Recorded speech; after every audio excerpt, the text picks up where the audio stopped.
তাহলে এটা নিজেরা একবার ট্রাই করে না। দেখো কিভাবে করা আছে আমি করছি। তাহলে 6-এর সঙ্গে যদি আমি 2 গুণ করি, 6 দুগুণে 12, কিন্তু আছে 10, তাহলে এখান থেকে 2 বাদ দেবো, তাহলে হয়ে গেল 10। আচ্ছা, এবারে এটা থেকে এটা কিরকম করা আছে, তাহলে 10 ইন্টু 2 যদি 20 করি, 20 থেকে যদি আমি 2 বাদ দিই, তাহলে 20 থেকে 2 বাদ দিলে 18, করা আছে 17, তাহলে তার হবে নি। তাহলে কত বাদ দিয়ে আছে 3, তাহলে এখানে 3 বাদ দিলাম, তাহলে 3 বাদ দিলে হয়ে গেল আমার 17। আশা করি বোঝা যাচ্ছে। আবার এটা নাও, তাহলে 17 দুগুণে 34, 34 থেকে কত বাদ দিলে 29, না 34 থেকে যদি আমি 5 বাদ দিই তবে হয় 29। তাহলে কি লজিক যাচ্ছে, আবার 29 ইন্টু 2 করবো, তাহলে এখান থেকে কত 29, আচ্ছা 58, তাহলে এখান থেকে কত বাদ দিলে তোমার 51 হবে, না 7, তাহলে 51 হলো।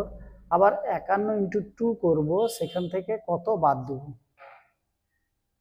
এটা তো বোঝা যাচ্ছে 2 2 2 2 2, এটাও বোঝা যাচ্ছে 2 2 2 মাল্টিপ্লাই হচ্ছে। তাহলে বিয়োগটা কি হচ্ছে 2 3 5 7। আশা করি অনেকে ধরে নিয়েছে, অনেকে বুঝতে পেরে গেছে।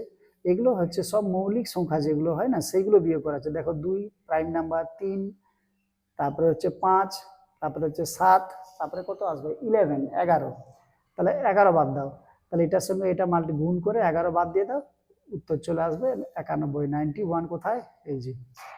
খুব সুন্দর রিজনিং, দেখে সোজা মনে হচ্ছে কিন্তু সোজা নয়, তাহলে উত্তর 91। আশা করি বোঝা গেল, দারুণ রিজনিং।